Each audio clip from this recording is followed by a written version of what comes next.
In Trimble's chapters on openers, he sets the stage for us by bringing us into the doctor's office, right? Just imagine we're at a doctor's office and there's no Wi-Fi. We've used up all the data in our plan for the month. So in a sense, we're a captive audience here. So we've got no other choice except to pick up a magazine and skim the headlines or maybe the first few sentences of a random story. And in less than a few seconds, we are going to decide if we're going to keep on reading or if we're going to go on ahead and turn the page. So another example of openers can be witnessed when we're at parties or meet and greets with new clubs. So anytime basically that we want to meet new people, whether we're looking to date someone or just to make a new friend or contact, we're going to be trying out openers. We want to introduce ourselves and make a positive impression. We want to draw in the person we're trying to impress with sparkling or witty conversation that leaves them wanting more. And the more positive feedback we get, with eye contact, laughter in just the right places, the more confident we are, and the better the conversation will progress. Well, the same thing's true in writing. When we have a strong opener in writing, it can make a huge difference in how your paper develops overall. Because just as at that club mixer, it can give you the confidence and the momentum that you need to develop an engaging essay people want to read. So Trimble offers us two methods to start off a paper. One is one that he thinks is good. The next is not so good. So he calls this the front door approach, right? So when we come in through the front door, we've got a smile on our face, maybe a jump in our step, and we can't wait to get the conversation started. And I know you all can jump into an essay coming through the front door because I've seen it in your badges, especially the Shifting Styles badge that we just finished when you're talking to your friends and your family. In that Shifting Styles badge, you knew that your friends and family weren't familiar with the book, The Victorian Internet. So you set the stage for them. You gave them a little warm-up to what the Victorian Internet is all about and why you wanted to tell them about it. Whether you liked the book or not, you brought passion and emotion into what you wanted your friends and family to know about the book. You didn't just summarize a section of the book. You provided insight. Maybe it was the discovery that online dating didn't start with the internet, or that scamming the system isn't a new concept. And that's what Trimble is telling us to do when we're using the front door approach. You want to spend some time thinking about what key points you want to make in your essay. So in one of his previous chapters, the Getting Launched chapter, Trimble provides some insight into asking tough questions about the topic and then narrowing that down to your meatiest nuggets before you start to write. So when you put that thought into the topic before you even start to write, you're going to feel a lot more confidence when your fingers start hitting the keys. Now, the other approach, of course, that Trimble discusses is the backdoor approach, right? So we all know this, and I'm sure we've all done this at least one time. It's usually when we take the backdoor approach, usually when we don't feel very knowledgeable about our topic. Maybe we haven't reviewed our annotations, or we don't think we need to take the time to brainstorm before we write. The result is usually going to be a lot of words on the page, but without any meaning.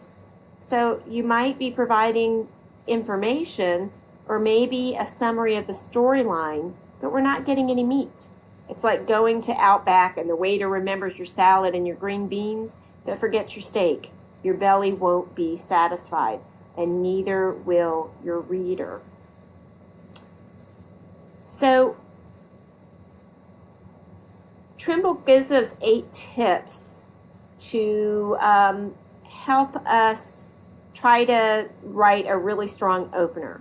But before we move on and talk about those 8 tips, I want you to do a practice writing assignment. You're going to pause this video, and I want you to practice writing a rough draft of whichever writing prompt for your Victorian internet paper you're going to be taking. You're not going to be turning this in or anything, so take the time so that it really helps you. And I think that what this will do by doing this now is just to give you an idea when we start talking about Trimble's recommendations. It'll help you think a little bit more deeply about them. And you can see, did I use some of these ideas? Did I apply them well? What can I do to make this even better? So just take a moment and go on ahead and pause the video. Okay, so now you should have all gone on ahead and hopefully at least tried to write a rough draft of an opener for your Victorian internet paper. But we're going to go on ahead and go through the 8 ideas that Trimble gives us. So one of the first is, once you have your rough draft of that opener, you're going to go on ahead and test the thesis by completing the sentence, I contend that, blah, blah, blah. Then you're going to ask yourself, as you reread it, is this intriguing? Will you be able to get 1,500 words about this topic? And are you stating your claim with confidence, or are you kind of dancing around the key issue? You should already have, from your brainstorming and your annotations, you should already have a list, even if it's not complete, you should have a list of some evidence, some quotes that you're going to want to use, some details from the story that you're going to want to use. Now, you don't have to pack all of these details, of course, in your opener, but you're going to, those details are going to give you the confidence and authority that your reader wants to say that, okay, these are my key points about this particular paper that I want to make. You're going to use those key points are going to give you that confidence and authority that the reader knows we're going to want to read what you have to say. Another idea that Trimble gives us is to talk it out first. So think of the shifting styles badge you just did. I know in my own writing, I do this all the time. It can really be difficult to start. You have all these ideas running around in your head, but you don't know which is the most important until you start really trying to talk it out what you want to say. So pretend like you're talking to a friend. Pretend like you're talking to a family member, and just get something on the paper. You can talk it out first, or you can kind of talk as you type. Don't worry about any fancy words. Don't worry about the sentences necessarily making sense, because you're going to go back and revise this. It's just a matter of getting something down on that paper. Pretend like you're talking to a friend or a family member. The next idea that Trimble has is that, once you get something down on that paper, is take a little bit of a break. Go away from it. And then come back to your opener after your rough draft is complete. This is something I do all the time when I'm writing academic essays. Even when I've sketched out what I want to say about the evidence I've gathered, it's not unusual for my paper, as I actually start writing it, to take a slightly different direction. So I might find that what I thought had plenty of evidence at the beginning isn't a very strong point after all. Or I might realize that a point that I thought was minor is actually a lot more important to my thesis. So when I'm done with my body paragraphs, I want to make sure I've allowed enough time to go back and really think through my opener again and revise it accordingly. And you might even find, as Trimble says, that the meat of your thesis is the second paragraph of your rough draft. This happens all the time, even in every type of writing. I write a lot of memoir and personal essay, and during the workshop point of papers, I might find that while writing my first paragraph to help me warm up and get into the essay, it did nothing for my readers. The story stopped for them in the second paragraph. Okay, now it goes without saying that I'm going to go ahead and repeat it again anyway, that what you want to use is, of course, the front door approach that Trimble's been talking about. You want to approach your paper with confidence and flair. You want to dive right in to what your essay is going to be about. Don't forget to be creative, be thought-provoking. Remember, this is not a book report. Also, another point that Trimble makes is you want to keep your word choice simple and natural. A thesaurus is one of my favorite go-to tools when I'm writing. But don't think that 4-syllable words in every sentence are going to impress your reader and establish your authority over the subject. That is the job of your evidence and explanations that you're going to be giving.